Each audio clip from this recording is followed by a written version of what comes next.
All right. Good evening, good evening, good evening, gentle people. We are here this evening again. Let me try to get this thing going. And okay, so we have that going. Okay, so all right, let me turn that off. I have a little background thing going on. So let me line up. My sincere apology to do this while I am live, but let us get back into it. Good evening. It's a pleasure to be here another evening with all to with I think the intent was to have a follow up of last week, but for some reason one other person is not able to make it. So we will just change things up a little bit and do things different.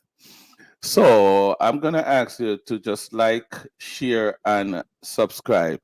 So the topic for tonight, let me just do things a little different. The topic for tonight, we're going to be talking a little bit about what are we back to normal after the local government election. We will also talk about the Asian situation, what is going on. Should Jamaican help? And we want to know if tomorrow, the man Adidja Palmer will walk free. We're not going to spend too long on that, but we will discuss that as well. So, without no further ado, we will introduce our panelists tonight and look at these men. We have all familiar faces: Dr. Rupert Francis, Chris Durant, who just ran away, Dr. Paul Ivy, and of course, the great Owen Speed. Good evening, gentlemen. Good Good evening. evening. All right, Hi. all right. Hi. Good evening, Uh, sir. Good evening, good evening. Nice to have you. It's my pleasure to have you guys on this platform this evening. For some, we're gonna have a little continuation for some of last week, but I will, because Dr. Rupert Francis is here, I will read the rules of this platform so that we could keep him in check. Good evening, Dr. Francis. Is it okay? I actually listened to the rules last week, but I listen again. Okay, each guest will be given 2 minutes to make their opening statement. Right at the start of the program, we will present the same question to each guest. Allow them 2 minutes to respond. Each participant must allow to answer the question asked without interruption, Dr. Francis. I'm sorry. I can't help it. I can't help it, Dr. Francis. You know what you bring to the table. God. If a guest refers to another, now the participant doing the response, the reference participant will be granted a minute to rebut or clarify or to clarification, right? Guests are expected to maintain a high respect towards each other and the host. Personal attack, offensive language, and disruptive behavior will not be tolerated. All participants must adhere to the time limit for opening statement, response, and rebuttal. It is important that I also point out that this is a non-partisan platform. We have no intent or interest to embarrass the government in any way, shape, or form, or to bring down Jamaica. This platform is a program that designed to find solution for the pressing problem at home, Jamaica. I hope you're okay with all that was read, Dr. Francis and Chris. All right, so I'm gonna dig straight into it if you don't mind. Um, um, all right, so let me get to this because you know how when you get into age, you know there are certain things that prove challenging. Gentlemen, it has now been almost 3 weeks since the local government election, February 26th. It was followed by some confusion as who win and did not and who did not. everything back to normal? That's a question. I think I was waiting for that lady to ask because we want to ask somebody on the ground. Oh, Dr. Paul Ivy, is everything back to normal there in Jamaica? I think I should start with you from your observation. Good evening again, everyone, to your viewers, Mr. Sutherland, and my fellow panelists. To the question, largely so. Of course, there are no more motorcades again on the roads, but the confetti, the flags, and the billboards and all those things are still adorning bridges and utility poles and so forth. I wondered to myself 2 days ago and actually made a post on social media. Where have all the people who were in the motorcades gone? Have they gone back to work? A kind of tongue in cheek, comment, where have they all gone? They were all over the roads a couple of days ago, and then they have all just vanished back into the woodwork. But the tension and all of that has subsided significantly. And they have moved on to the swearing in of the new mayors and the councillors and so forth. And we have kind of moved on to the budget debate that is just being opened and so forth. And then there have been a spate of killings. There have been a spate of killings in the last couple of days. So there are still some residues of the election in the sense that, for example, at the KSA-MC, the swearing in of the mayor, there was a bit of a brawl between JLP and PNP supporters, and there was the tossing of chairs and all of those kind of things and so forth. But to the extent that the election had captured the attention of everyone for the time that it ensued, as it is now, we have largely put it behind us, the who did well, who didn't do so well. Where we are now, I believe, is in the repercussions and what it means for the political calculus going forward. So the election is behind us, but the repercussions or the reverberations, that's a better word, the reverberations have not gone anywhere. And those things are going to inform the political calculus from here on in. Oh, great. The general. Right. I'm looking out. I'm not seeing us on Facebook. I am wondering if we're streaming. Mr. Speed, could you check out? Are you able to check to see if we are live on Facebook? For some reason, I'm not seeing our live post. Oh yeah, it's there. Let me do something because I am hoping someday you guys will pay me so that I could employ people to do all that I'm doing.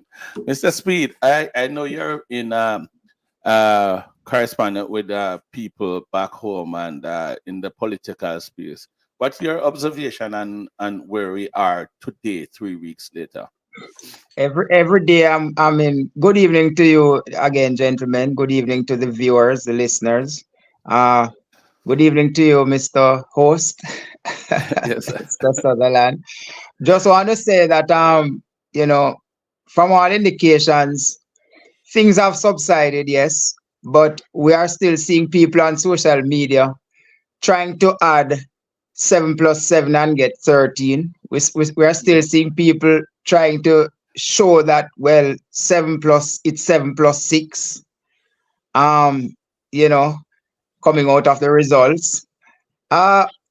When I look at what has transpired over the past few years, though, in the communities, that's what I'm most interested in, because coming out of an election like this, that is almost used as a referendum, I think that we should now be looking, at what it is that is going to be provided in terms of the amenities in the different communities. And that is what I'm most interested in. I hope we are not back to normal in the strictest sense, because we have seen that roads have deteriorated across the country, and especially the off roads. We have seen that many people out there even in rainy parishes, are getting water in their pipes just one time or maybe twice per week.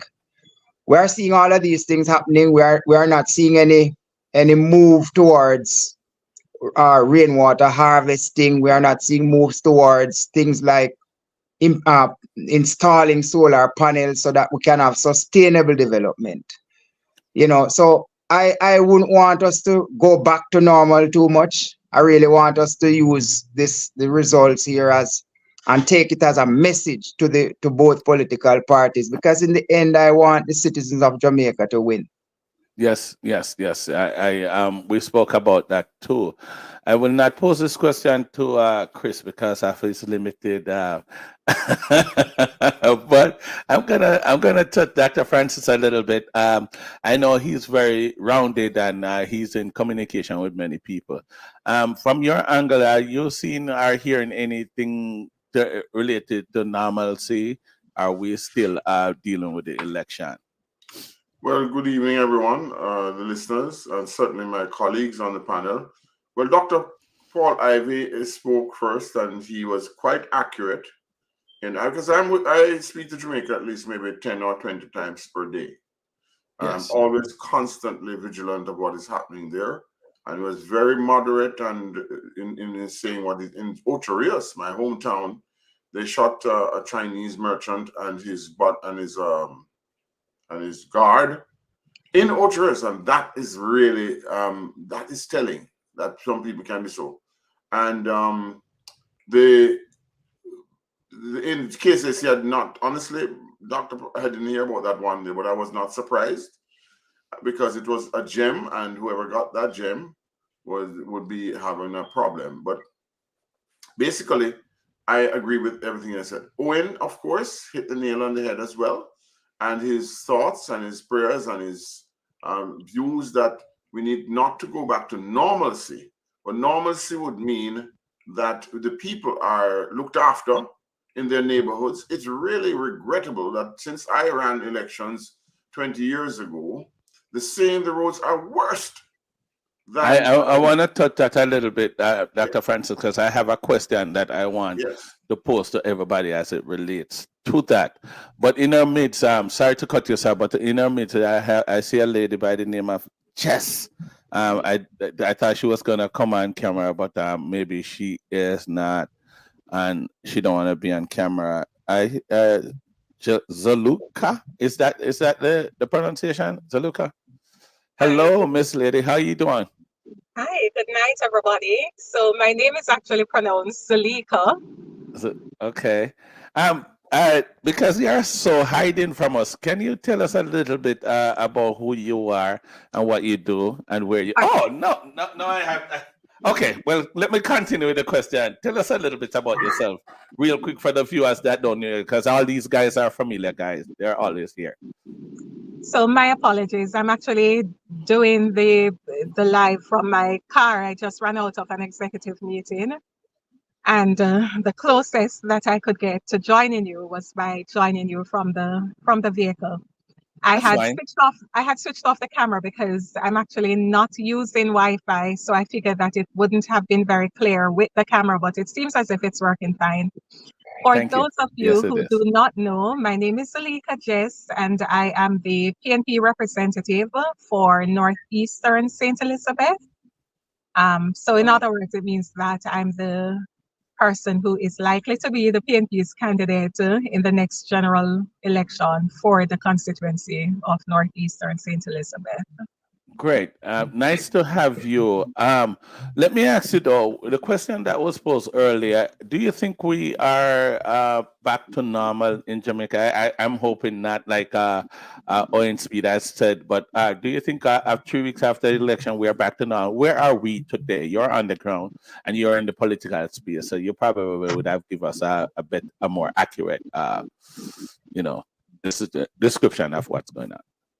Well, I can tell you that the euphoria from an election is dying down. So persons have somewhat grown accustomed to not seeing the usual motorcades, not hearing the usual music, and the normal festivities that come with an election. persons are watching cautiously to see what is ahead. Persons are talking about, day-to-day issues and the normal bread and butter things that they want to see addressed, the roads, the water crisis.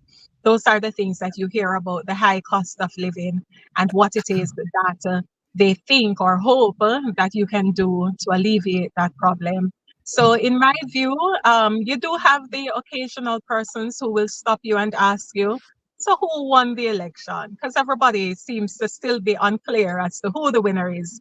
But by and large, aside from those occasional questions, the general populace is looking ahead in terms of what now? How will things change? How will there be improvements in terms of my community, the issues that we've had? What now? What after the local government elections? Right. One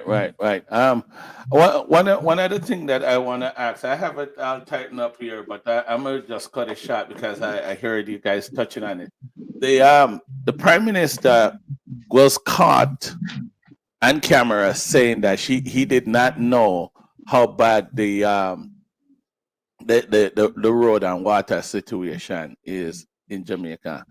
I'm just wondering, does that make any sense at all? And I'm not here to bash the government, but when you look at the water situation, obvious water crisis in Jamaica, and the obvious road conditions in the communities, for the government for the prime minister to say he wasn't aware of that, how do you put that together, Sir Speed? Well, clearly, well, let me say it seems that he's far removed from the real life situations that the people are undergoing in the country then if because and maybe the different arms of government might not have been functioning as well as they should, because there shouldn't be any reason that the kind of information on the ground is not fed to the office of the prime minister, and for the prime Right. minister to be aware of these things. So Let's touch a little bit on the credibility as well, because probably I should be reading directly from how the question was formed. But what does that say to his credibility? That's what I really want to hear on. I can't be certain. I have no scientific evidence that he is definitely not aware. So I am not going to say to attack anything about his credibility, because it could be true that he doesn't have a good grasp of what is going on. It could be true. But the prime minister is not expected to be out there in every community, because he has councillors on the ground and he has MPs on the ground and so on. So that information should be fed back to him in reasonable time. So I can't say anything about his credibility on this particular matter. Maybe on some other issues, but not this Right. one, because he could be truthful in saying that he has not seen them and was not aware. But it would mean that there is some failing in some other arms of government then. Right. One other thing why I'm so bothered and concerned about it, where I'm from, there in Mandeville, back in the days, which 20, even 20, 30 years ago, the water condition over there in Hearties was on one side was great, like on the flat side and the hillside, we have challenge on that side, but the flat was always great. But with modernization and with all that's going on today, we're having nothing but water problem in the community, and that don't make no sense to me. I don't know what is going on, if there's a breakdown somewhere. So, anyways, let me go ahead and ask Dr. Paul Ivy, what is how does that speak to the prime minister's credibility, not knowing of the grave condition, living condition of the people of Jamaica as it relates to road and water? I wouldn't say that it is about credibility, though, Dennis. I think it speaks to the nature of how the Prime Minister and the government have been conducting themselves. The government has engaged in a lot of public relations, a lot of public relations fluff. They go around and they cut ribbon here and they cut ribbon there for the cameras. And they open highways that have not yet been fully finished with signage not in place and so on and all of those type of things. A lot of public relations. And what is underneath the reality of those public relations is the dysfunctionality in governance. There's a dysfunctionality. Remember, if we go to some first principles, a country is run through effective institutions. And we have some dysfunctional and ineffective institutions. For example, the National Works Agency. You wonder if the National Works Agency supervises contractors who they give work to do. And look at the defects liability period. And even before you get to defects liability period, the quality of the workmanship. There's a particular area in my neck of the woods that has been repaired 3 times now and has still broken back out in potholes. So that ineffectiveness and also the municipal corporations, they are just citadels of incompetence. And that's some of what we're seeing. In addition to that, government has been focusing on the macroeconomic indicators. Mark you, I'm not saying macroeconomic indicators are not correct, are not important, in terms of debt reduction, the NIR, and all of those type of things.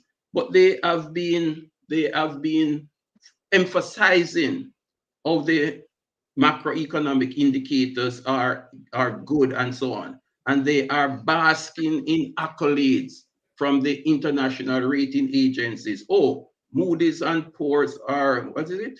Fitch and all of those rating agencies have, bumped up the rating agencies to the score to a particular level and all of those type of things. When the basic amenities for people in their communities have not been addressed. Right, so what right. you have the highways, focusing on highways, and the byways are being neglected where the majority of the people live, and they're not making investments in basic services for the citizens. Thank you, sir. Jess, do you think that we should speak about the Prime Minister's credibility, not knowing about the grave condition as it relates to the water? And I call it grave because I'm having problem with it. And the road condition, how does that speak to the Prime Minister's credibility? I think more than anything else, it really tells you that what we have is a leader who is clearly out of touch with what is happening on the ground. I cannot understand how one would think, as Prime Minister, that it would inure to his benefit to publicly indicate that he had no idea how bad things were in the country that he governs. What it says is that we have leaders who have grown quite comfortable driving around in their SUVs on the highways, which have been built at the expense of other persons. And they're really far removed from what is happening in the real world, in the rural areas of Jamaica, in the areas where people are not able to feel the trickle-down effect of whatever glorious economic activities they are lauding themselves for. The harsh realities that persons on the ground simply, people are hungry. People can't afford to buy food when they go to the supermarket. They can't afford to send their children to school. They can't afford the very basic necessities. They are struggling to get their children on path. They are struggling just to make ends meet. So for the Prime Minister to come out and indicate that essentially he had no knowledge that things were that bad, that is really a national disgrace as far as I'm concerned. It is your fundamental duty as a leader to ensure that you remain connected with the people, understand what issues plague their lives, understand what are the things that must be addressed, what are the areas of concern. So for you to admit that you didn't know what was going wrong in your own house, it tells me that perhaps we need a new landlord. Do you share that sentiment, Chris? Yes and no. Like Dr. Ivy, I would address the matter less than a credibility issue and more an awareness issue. That's just my opinion as well. I do not know in what context the Prime Minister made that comment about not being aware of how bad the roads were. And I think that will make a difference, right? Now, yes, as a leader of the government, he should be aware of the most important things affecting the country, that being one of them, right? However, he can't know everything. He can't be everywhere. So, being the leader, we can give him a break that maybe, and I'm not siding with him one way or the other, folks. Please, I'm not making excuses for him. Let me just make that clear. But I'm just trying to be fair, right? Given that I didn't hear what he said, it's just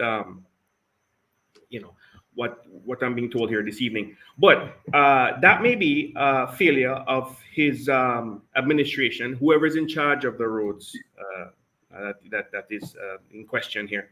Did not properly communicate to him, or he's not in touch with that person to know the exact conditions of the roads actually. So he himself not knowing or being fully aware of everything concerning that particular matter, yes, it's an issue, but I don't think it's something that's just terribly egregious. Like crime, for instance. Certain things are more important for him to be fully aware of versus others. So I think it's an awareness issue on his part.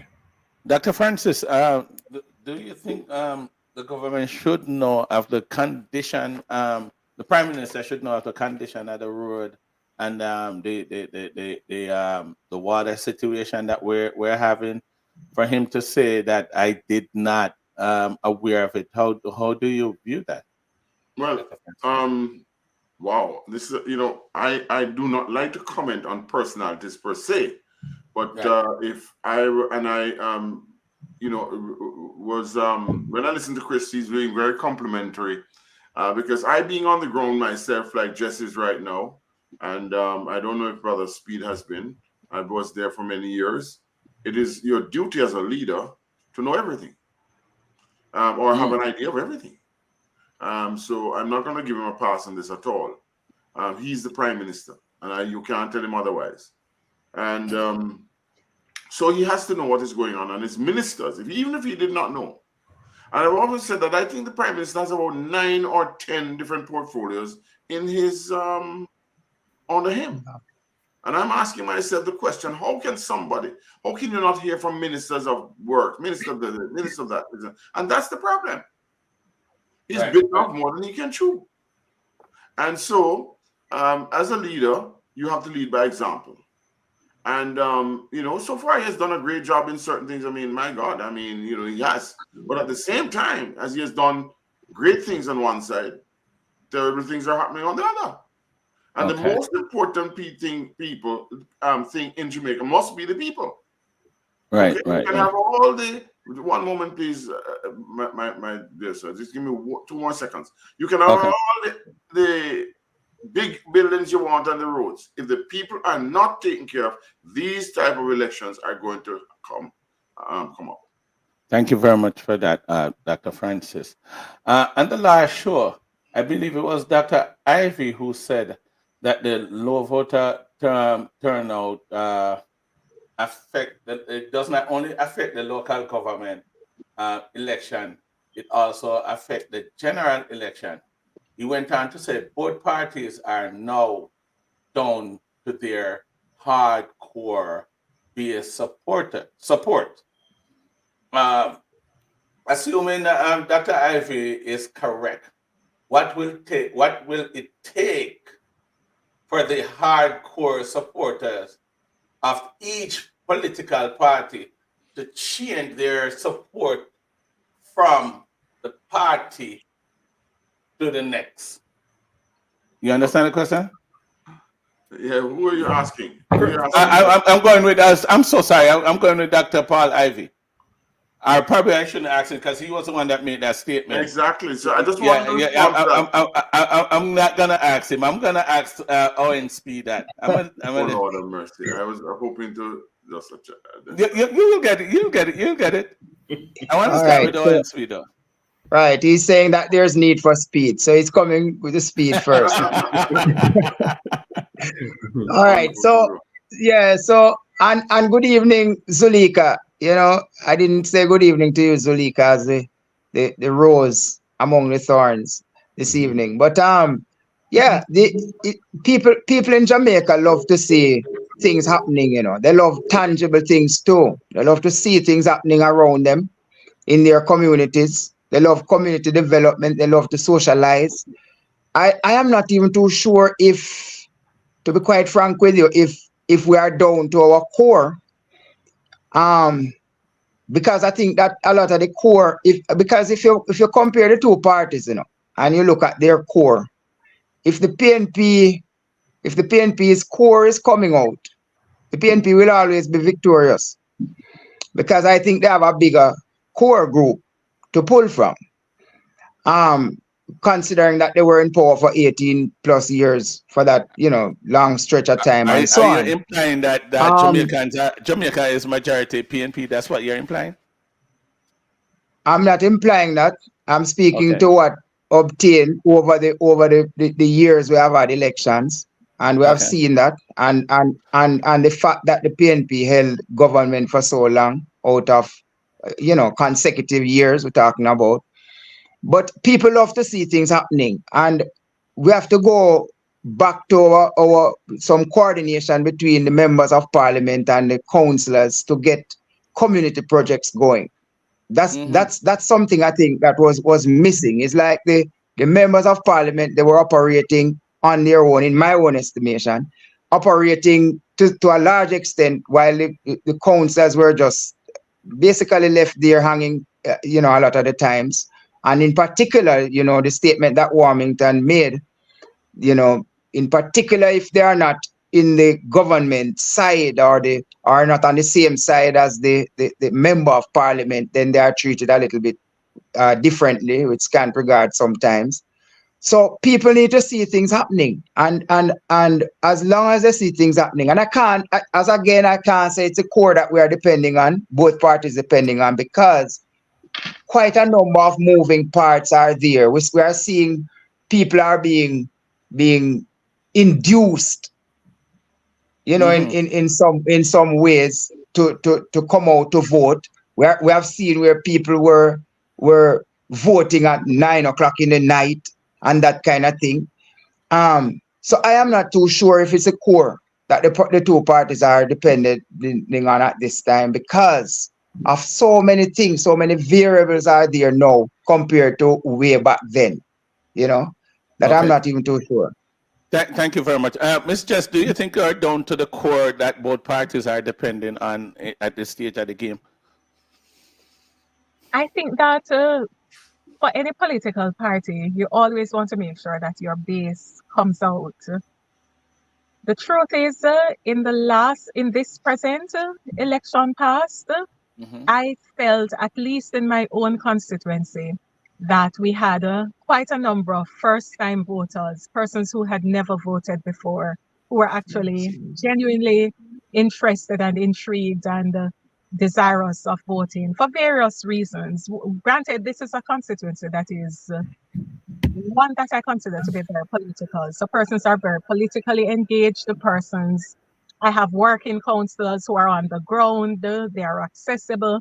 So, you know, that clearly would have been a factor in our own particular case. And I am very quick to make mention of the fact that perhaps what obtains in my neck of the woods isn't necessarily what might obtain in another part, because in my own constituency, this is a constituency which we had a margin of close to 2,000 over the other parties. So clearly it gives you a sense of how our population is in terms of how they tend to vote, how they came out. So I found that for us, it wasn't just our base that was coming out.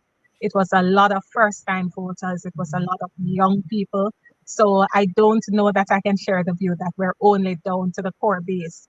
I think generally we might have to look at what obtains in in other constituencies, but I wouldn't generalize to say that we are down. In different places, we have differences arising, and I think the national polls actually speak to that, because the last Don Anderson poll that was done actually showed the PNP leading in a demographic that we have not normally led in, and that is where the younger voters are concerned. So it means that we're not down to the base. We're not down to just the core persons. We have Okay. persons, right? Thank you. Dr. Rupert Francis, do you want to weigh in on that? Yeah, I'm How- I'm very intrigued. I know where Dr. Ivy is going with this in terms of the garrisons and what have you. There's clearly a leadership in that angle and so on. So I have to agree with them. However, I agree with Brother Speed and Sister Jess here on what is happening. I think it's new. And another factor that you have not guys not taken in, the diaspora outreach from here to the people in Jamaica. Let me make it absolutely clear for those who don't understand. The diaspora is committed to see that Jamaica is on even keel and it's not run by one party or the other, but run by the people that are elected to do what they're supposed to do. And it will pertain to both this one government and any other future government.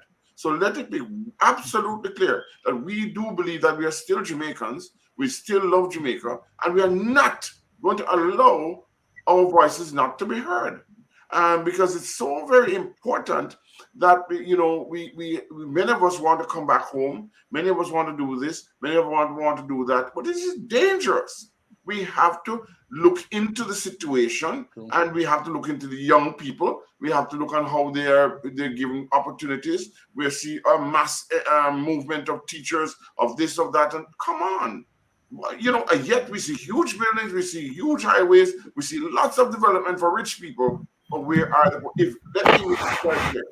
If we continue along this road, in 10 years you will never recognize Jamaica. And if we do not arrest those issues, regardless of who is running for things, we have to say to ourselves, do we really love Jamaica, or we like what happens to us? And who are the real leaders? Are we servant leaders, or are we servants of the people?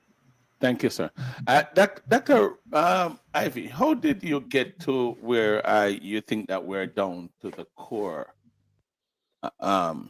voters? But the numbers speak for themselves. The last voter turnout in the local government election was 29.6%. I mean, where else could the voters be coming from if 70% essentially of the eligible voters are staying away from the polls? It must be the hardcore that's left for the most part, speaking generally. And so one of the things that we need to do is to not look at the 29.6% coming out.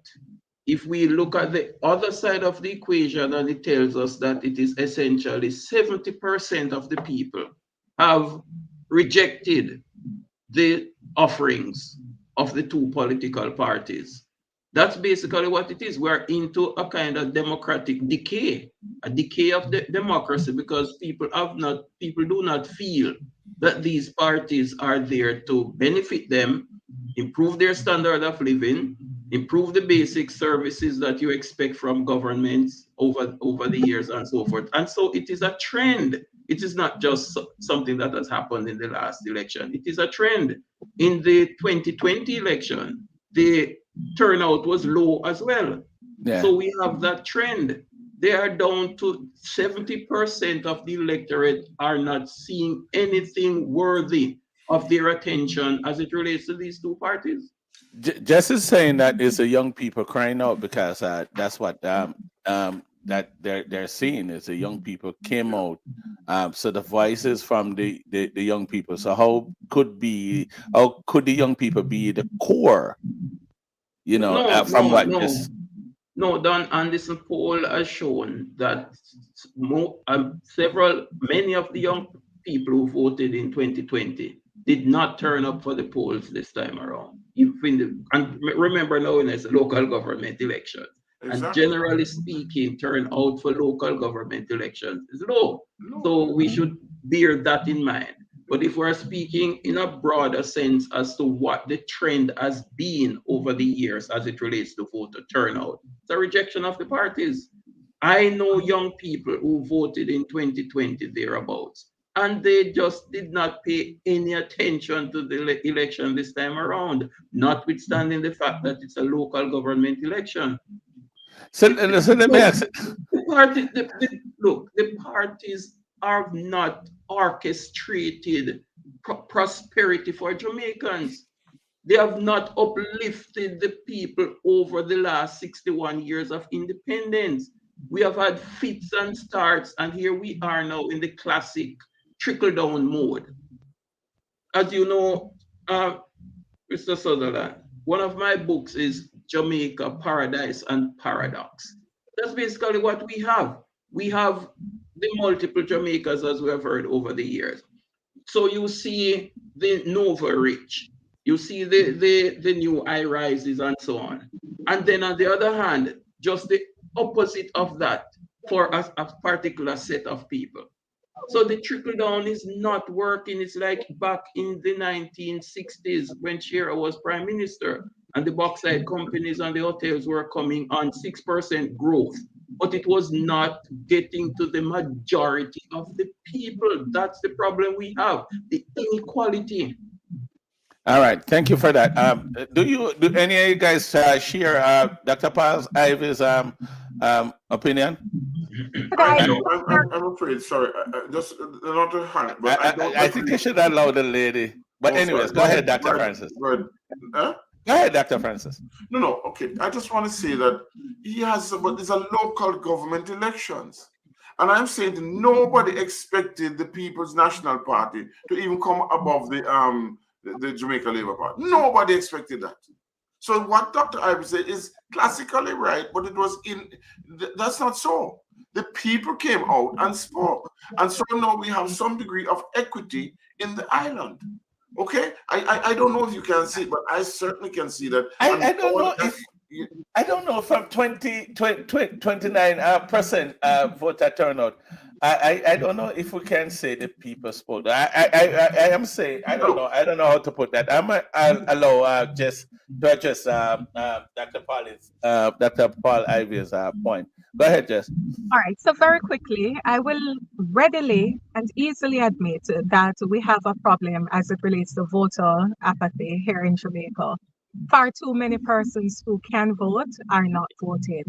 But it is also true that there is somewhat of a disconnect between the list that is published and the real list, in the sense that you may have a voters list that is published showing you that there are in a constituency 35,000 persons who are eligible to vote.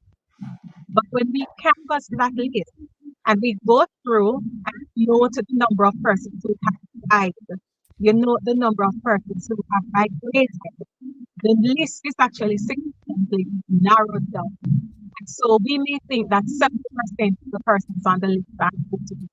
A very big majority of that 70% comprised of persons who cannot vote for various reasons or another. Maybe they're no longer alive, maybe they're no longer living in Jamaica. Maybe, remember, we have a large percentage of the population living outside Jamaica. They remain on the list, but they don't come to vote because they're physically here in the jurisdiction of persons who are sick. And so they can't, some are bedridden, they can't come out and vote. So there are a number of different factors I think we have to bear in mind in considering the vote turnout. I think one of the biggest things we really press and advocate for is for the list to be up. We need a proper list which tells us where we stand in terms of the people who in Jamaica. We are strapped for time because we don't want to go over the 1 hour mark. So I'm not gonna continue with my list of questions here, but I'm gonna give Owen Speed an opportunity to weigh in on that. I think he has something to say about what Dr. Paul Ivy is saying. Well, democracy, you see, we can ride that word, but even your right to abstain from voting is a part of democracy too, you know. So we have to accept that, and that also sends a message. So we are talking about the message sent, but we have to recognize that if people are abstaining, then they're also sending a message. Right, and right, right. and Yes. and it is incumbent on the two political parties, especially when you are having a tie situation with your mayors, that, and and the opposition is just a little bit ahead of the government side in this election. At this point, everybody will have to put up the socks. Yes. There's no room for complacency, and I'm in a way pleased with that aspect of it. And as I said, that nobody would have anticipated that the PNP would have given them such a run for their money. And when I say for their money, I mean literally as well, because a lot was spent. A lot was spent. I know some areas were targeted, especially out there in the east, and I suspect in some other places. But I just want to piggyback. I don't know if I can piggyback Yeah, on go ahead. something you mentioned I'm gonna earlier. give you a minute.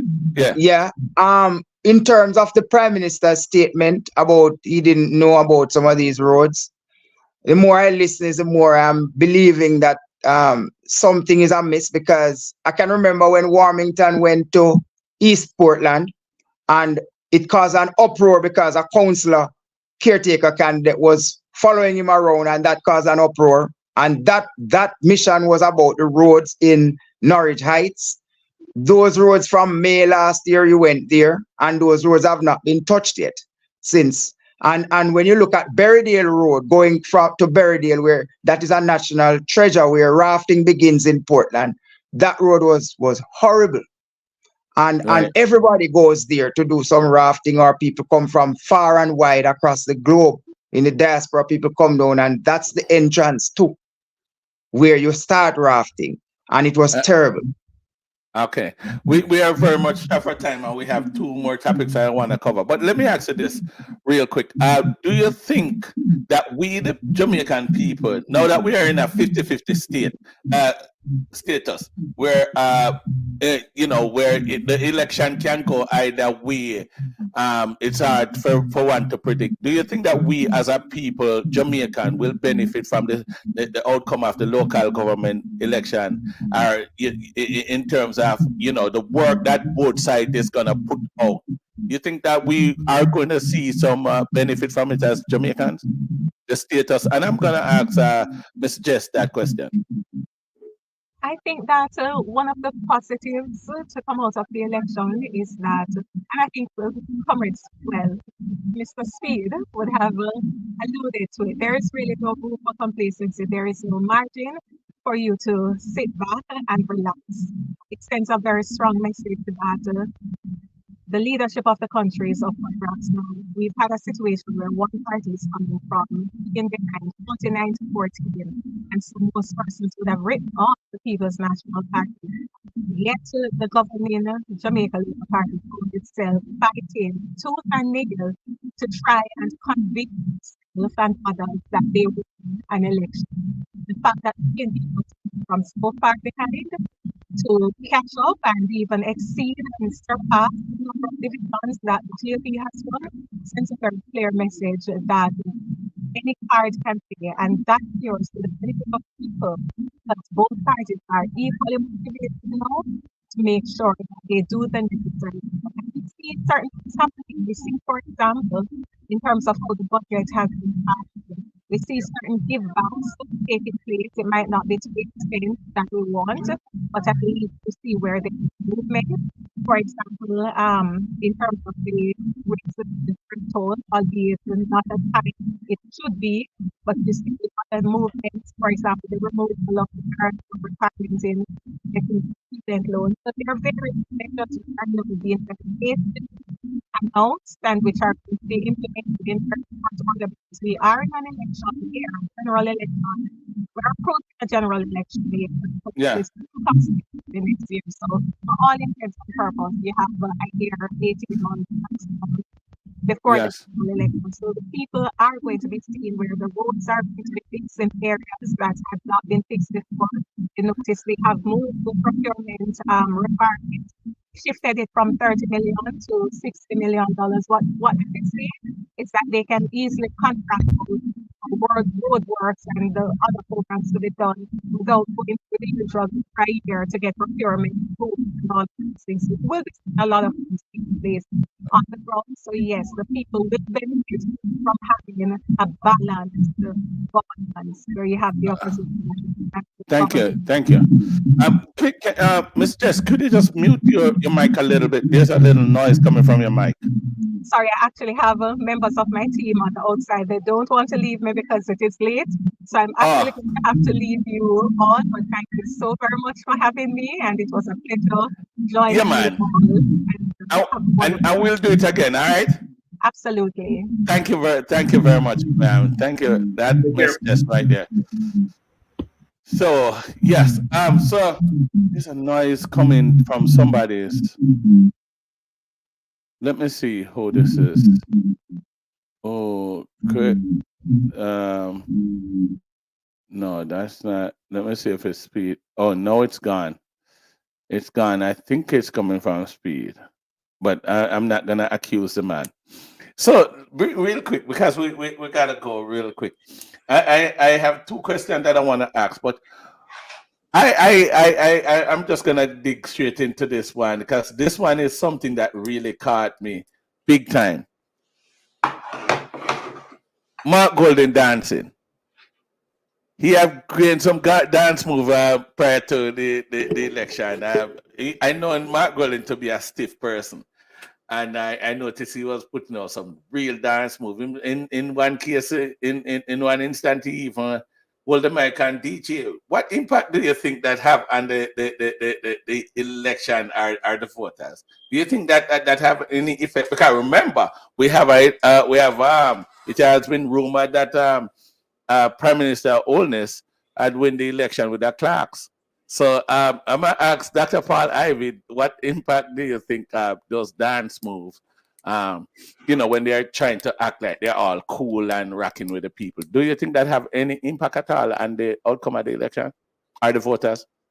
To an extent, but minimally so. Minimally so in my mind.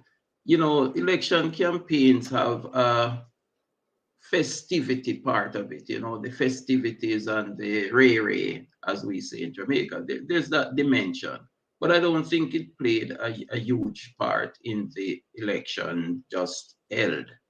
The greatest variable or factors that I think influence the elections is really the large proportion of dissatisfaction among the electorate.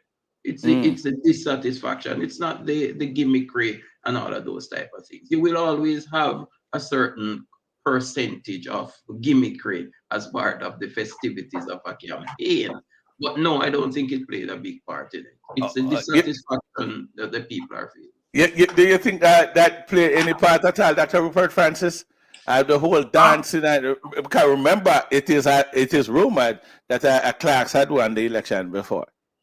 Yeah, but honestly, I am with Dr. Ivy on this one. I don't know. I have never been impressed by. I mean, yeah, it's nice to see that he's more loose now and so on. And I'm very happy for him because they had classified him in a certain class sector. I don't think it was fair at all because his father was very effective before him as a doctor up in thing, and my mother benefited from that, by the way. And that's not the reason why I wrote the letter either. Just want to let you know. But also, I've met him. He's a very nice guy, and he, he's down to earth, and so he's trying to show his down to earthism.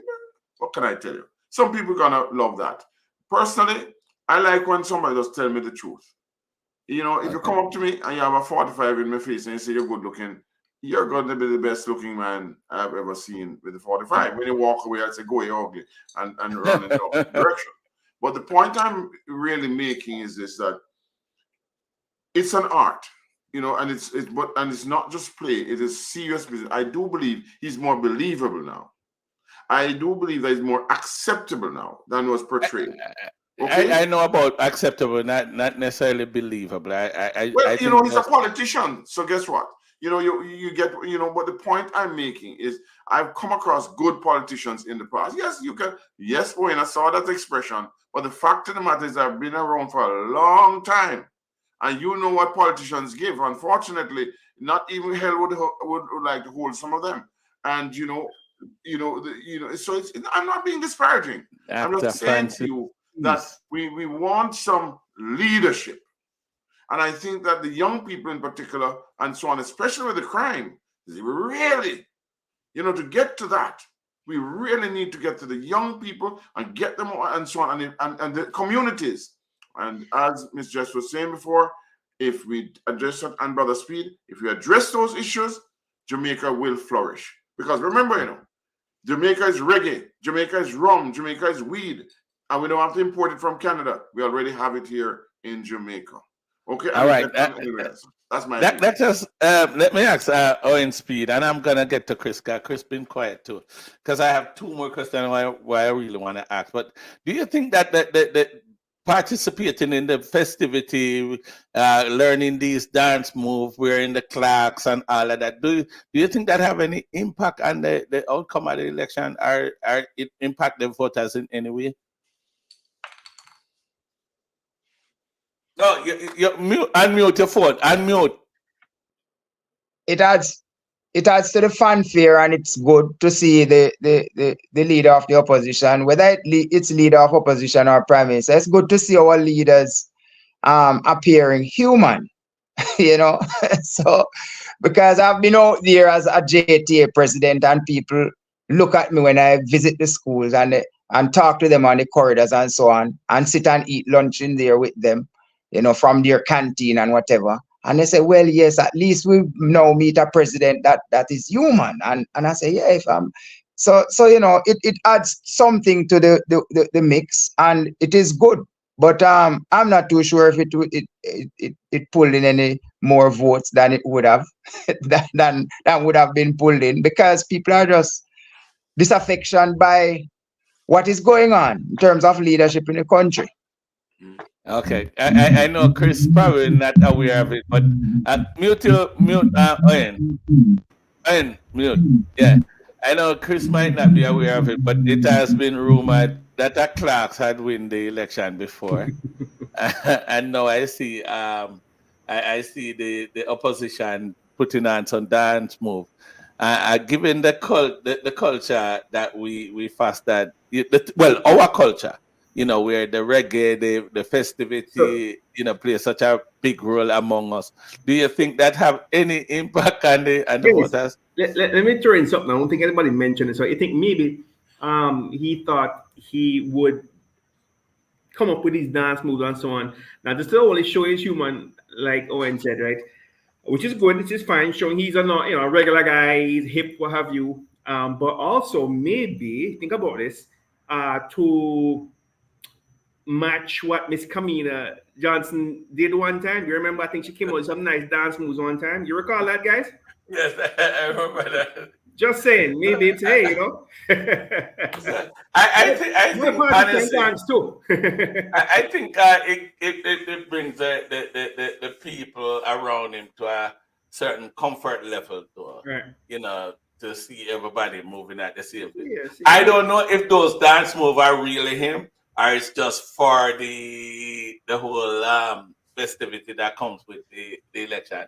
So I don't know if that's real. Just speaking for myself, I'm not impressed by those kind of gimmickry. We have serious matters to deal with. And I believe you, but that's usually take over though. No. But you see, let me tell you something, Dennis. We have to understand. You are serious people. We don't listen to everybody here on this panel. Serious people, serious into, and I get a new insight from Owen and Miss Jess and so on as to what's happening. But I like to look at the whole thing as a whole, and the holistic approach and so on. And we want the better for Jamaica. Now, if it takes a dance move, whatever. But I don't want us to emphasize, as Dr. Ivy says, on that. We need to get our politicians to be serious and to be leaders, yes. And I know Owen want to debate me, and that you can come and debate me on my one when I'm ready, Owen. come debate me on it, okay? That the politicians are serious. I know you're a serious guy, and you're a very important guy too. But the point I'm trying to make is this: that if we don't get serious, our children and the young people are not going to be serious. That's my big problem going forward. Our leaders, the discipline. Yes, go ahead, Chris. Sorry. Sorry, I know we're not supposed to interrupt here. Forgive me for breaking the rules here. But, I think they are still serious, folks, right? Just dancing and whatever don't mean they're not serious, okay? If that's what it takes for them to connect with their people, their constituents and what have you, nothing wrong with that.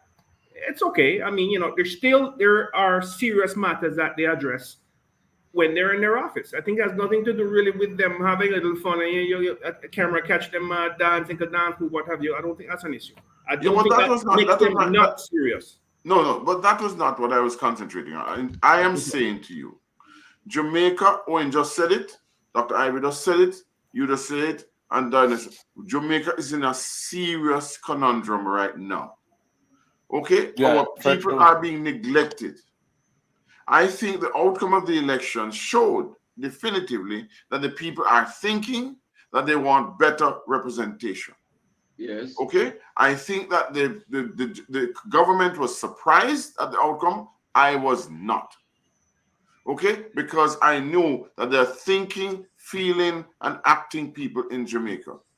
You understand me? So all I want is parity for the people. All I want is to concentrate on the people and not self.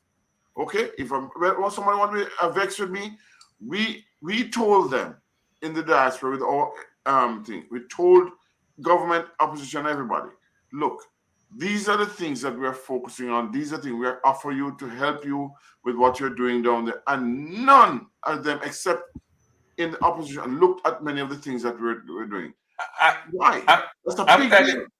I'm glad you said that we are in a certain category, certain situation right now, and we should be focusing on our own crisis. But and that's why I'm gonna cut the question short. But as you know, that the Haiti situation is dominating the news now. There's a big crisis over there. Actually, on the 11th, they have a meeting. Monday, the 11th, there was a meeting with members of CARICOM. In Jamaica, I think that's one of the things that led to the Prime Minister decide to even step down. Given the Jamaica situation, our crisis and situation that we are in, when we start, or when we open, Dr. Paul Ivy spoke about even the killing that is going on down there now, and so on and so forth. Even the election, where we're at right now with the election, they're working to win the next election. Do you think that this time we should get involved in the Haiti crisis? Jamaica should.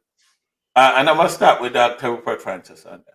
Well, honestly, I think that if we can in any way help our brother, we've been there before. We've been into Haiti before, and so we can, really help out the situation.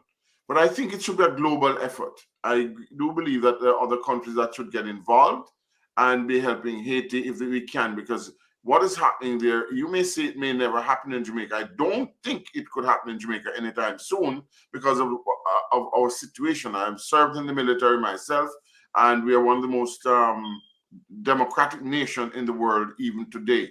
So, and I doubt whether it could really get itself in Jamaica like that. But in Haiti, it is so close, and we have people coming over. We have transshipment of guns going through Haiti. We have to take it seriously. We had business in Jamaica. The chicken had a huge farm there. Many other people were out there and had to leave. And so I think we should really not ignore. We should be part of it. I'm glad the thing occurred in Haiti. In Jamaica the other day, and I'm glad that we're involved. I think that's something we cannot ignore, and I hope that nobody disagrees with me. But as for sending troops, I think it should be limited because we don't have the resources to take care of our own. So we have to pass and christen and Pitney first. So I think we should be focused primarily on our situation before we enter fully into anything else. That's my view. Chris. Yes, my man. Given our own situation and what is going on, there's a crisis in Haiti. How involved do you think the Jamaican government should get in it? I personally think, based on what I know, that Jamaican government, with its current resources, are ill-equipped, I think, to manage anything outside the country. Right? I think they already have enough at home to deal with. However, given Haiti's proximity to Jamaica, there's a real concern with an influx of people from Haiti trying to run away from the situation there and coming to Jamaica as an option. I'm not sure how easy it is to get to the U.S. versus Jamaica from Haiti. But I think Jamaica would definitely be on the list of places that they would seek refuge in, and therefore Jamaica would not have a choice but to manage an expectation of that, of such an influx of people. So just have to deal with it. On Speed, what do you have to say about the crisis in Haiti and how involved we should get, given that we have our own issue? You have to unmute. I don't. Yeah. No, you're back. Unmute. Yeah. It's still muting. Yeah. Yes. Hear me now. Yeah. So I don't think we have the means to really go deep in terms of helping them. But I believe in benevolence. So I don't have an issue if Jamaica is stretching out a hand here and there to help in whatever way we can.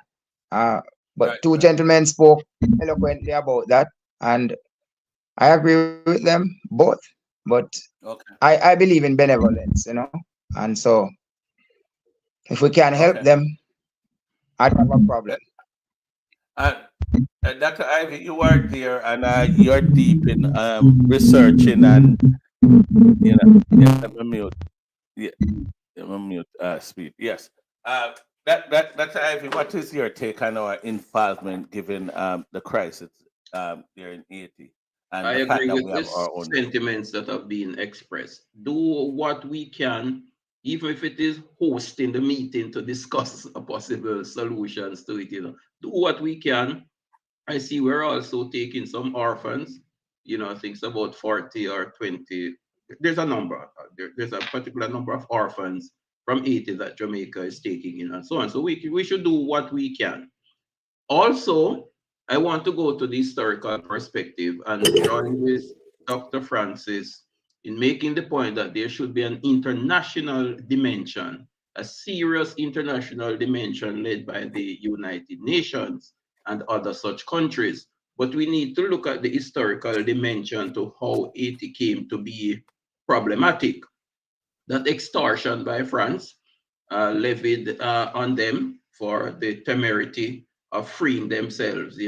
So some historical reckoning has to be done regarding what was done to Haiti by France and so on. And it is to be remembered that the US itself had also invaded Haiti and occupied Haiti for some time. For something, yeah. So while we are looking at staunching the bloodletting and the gang warfare and the lawlessness that's there as well, for the long term and for a sustainable solution to the issue there, the matter of France reimbursing Haiti for the money that it extorted from them, that has to be put on the table as well as we go forward. But we need to protect our interest in terms of our borders and so on, and seek to assist in whatever ways we can in the moment. Yeah, that's an extraction that lasts over 200 years. I think it's about 230 years, somewhere about. I think, and added to the fact that all the natural disasters that they are gone through, they are really in a tough spot. I honestly think that we should help, but we can't help to the point that we will be, negatively impacted in any way. We have to manage what contribution that we're gonna as how we're gonna assist, because given the fact that we Dennis, have our own issue. Yes, Dennis, sir. I'm gonna go out on a limb here and say America needs to return the money that they took in the 1917 from the Haiti as well. They took the money and it is clear they took the money. Where did the money go? Why did it go? And they should really, get looking at that. Because I'm telling you, if these people, I don't agree with these type of upstairs and these military moves and so on. I don't agree, although I'm an ex-military guy. I do believe that democracy should prevail, but I'm saying to fairness must also prevail. We have now come a long way since you could just walk into a country and take what you have and move. And so I heard a story, and I'm going to share it with you quickly.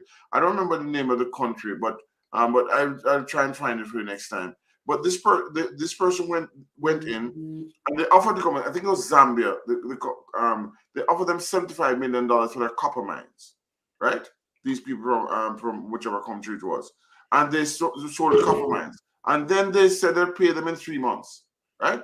And what they did was they sold more than $75 million of copper in that 3 months and paid them what they had to. You know what I mean? I mean, that is highway. That is. I heard about that. I know about it. So I'm just saying to you, gentlemen. I mean, we are sitting here, and all of us have different, perspectives, but same perspective. We want the best for our country. We love our country, but we have to love other countries too. And when we see things like that happening, we need to say, "Hey, enough is enough," right? Yes. And so, therefore, please do your thing, and so on. And remember, during the Clinton thing, to remember during the earthquake, there's also rumors about that. There is one more thing. There is a item of ore that is in Haiti. I'm not sure what it's called again, but it's very valuable. It's used in certain competitions. Maybe one of you remember it. No, they actually have gold. Gold, yes, but this particular ore has to do with maybe AI and telephones and so on and so forth, and they need it, and it's not what's the other one again? Anyway, they need it so much, and it's in Haiti. So there are lots of competitions here, and we really have to say what is fair and what is unfair. And I think what is happening to Haiti is somewhat of their own doing, but it's also we have to help them to get out of the quagmire they're in. All right, we are at the end of the program because we went 12 minutes over. But I want to ask this last question, and I'm gonna ask it to you all. Adidja Palmer, Vybz Kartel. What is your take? Do you think he's gonna walk tomorrow, Dr. Paul Ivy?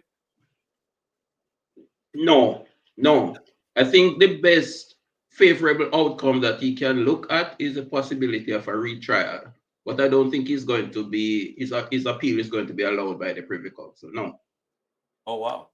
Dr. Francis, have you been following it? I personally, I have no hopes in the direction for Brother Palmer. I wish him well, but the fact of the matter is that justice has a course, and it must go through that justice course. I don't wish him any ill will or what have you. But at the same time, one of the biggest problems we have in Jamaica is justice, right? And so if he's innocent, he'll be proven innocent. If he's guilty, he's guilty. I'm not taking a side on this one. It is how it is. We need to protect our people, especially women and children, young people. And so we need to have more accountability in our country. All right? And we don't have a prison. Where we see what is happening in our prisons, we have to take stock of ourselves and stop the foolishness that is going on. People don't kill people just like that. I've never seen killing like this in my entire life before, as I'm seeing in Jamaica. And that worries me. The children, so we need better education. Mr. Speed would love me for this one. Early childhood education, all of that. We have to concentrate on our children because they're going to be the leaders of tomorrow. Dr. Paul Ivy, you know what I'm talking about. Every one of us know about that. So we need to start with the children and look at the studies that have been done and implement them. And that's all I'm hoping and praying for, our beautiful country. I think that guy, I'm sorry to say this, but I think Adidja Palmer, Vybz Kartel have some negative impact on our youth in Jamaica. Owen Speed, you want to weigh in on that a little bit? Do you think that he's going to walk tomorrow? Yes. I don't have a comment on that. I'll pass that one. Okay, okay. I know that one is a sensitive one for most people. Yeah. You don't want to comment on that either, Chris. You want to leave that alone. Well, I don't have enough information to comment on it, other than I know in general, with my experience with the Jamaican judicial system, is that it lacks the confidence, of the people, right? So we've seen so many things occur, starting with the police. We won't get into that because that's for another show or two that you might want to have in the future. But um,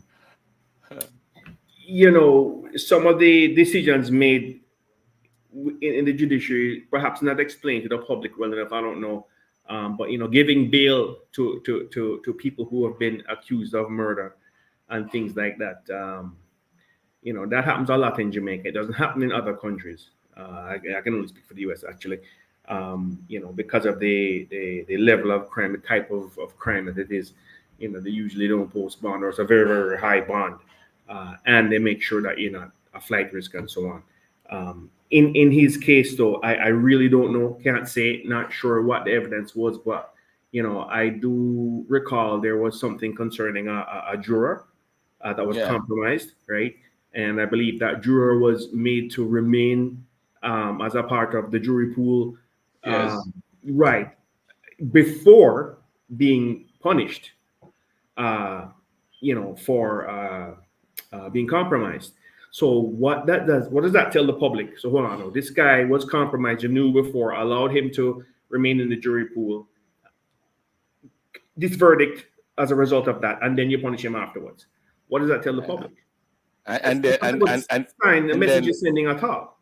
then send then they send that guy, the compromised jury, to the guy who tried to buy people to that not guilty verdict, that he was found guilty for his action and sent to prison as well. After. So I on that basis I think that Doesn't- something is gonna happen I tomorrow. got you, my friend. But shouldn't common sense tell you? Nobody has to be a lawyer here or anything, right? But shouldn't common sense tell you, when you find somebody that is compromised, you remove that person. That person should not be allowed to participate in the jury decision. I'm just wondering what would Right. have influenced them to continue with that. Dr. Ivy, real quick, we are at the end of the show. Do you know why did they continue after having a compromised jury? No. I believe because the offer was rebuffed. I think the judge may have taken the view that, look, the pool itself wasn't compromised except for the person who wanted the verdict to go a particular way. And so, because that offer was rebuffed, the judge probably felt that, well, the jury remained intact and not being compromised in that way. But it is from that standpoint that I said that, look, based on the rest of the evidence that was in the case, I believe that if he gets a reprieve, the only reprieve that, in my estimation, that he'll get is the possibility of a retrial. But I don't think that his appeal is going to be allowed such that he walks free. But Okay. there's another point that I have to make on that just quickly, that if he were to walk free, I think the ability of Jamaica to embrace this Caribbean Court of Justice is going to be a big setback, because people are going to look at the Privy Council as the source of justice that they have confidence in. But Right. the thing is also, over the years, the percentages of cases from the local court of appeal that gets overturned by the Privy Council is relatively low. Is relatively low, the statistics bear that out. So I'm saying that, edging, I think that the most favorable outcome he could probably get is a retrial, but I don't think his appeal is going to be allowed. That's my position. All Could right. be wrong, Well, but that's my well, take. well, we will know tomorrow. Guys, I just want to thank you for taking time off on your busy schedule to come and be on this platform. And let your voice be heard by the Jamaican people, are the people who care about Jamaica. I think the topics that we talk about is something that they really want to talk about. So I'm so happy that you guys utilize this platform in voicing your opinion. Thank Thank you you for all the for being. opportunity, and thank to my fellow panelists for being so courteous and civil in the exchange that we've had. I think you Well, over, you know. well, think I that's think true. it's because of Mr. Speed. His name is Speed, so we have to be careful. We can't be To thank Dr. Francis for behaving himself this evening. I honestly surprised that he was so well behaved. The only person that When made the Speed, man, room. when Speed, him tell me before to behave myself, when I behave myself, that's it. Okay, all right. I So operate with all right, thank you guys. Very sweet. You Thank have you, to go guys. fix your phone. Take care. All Have right, a my good night, friend. guys. Bless up. Yes, Take All right, care. okay, that's it. okay, gentlemen. All right.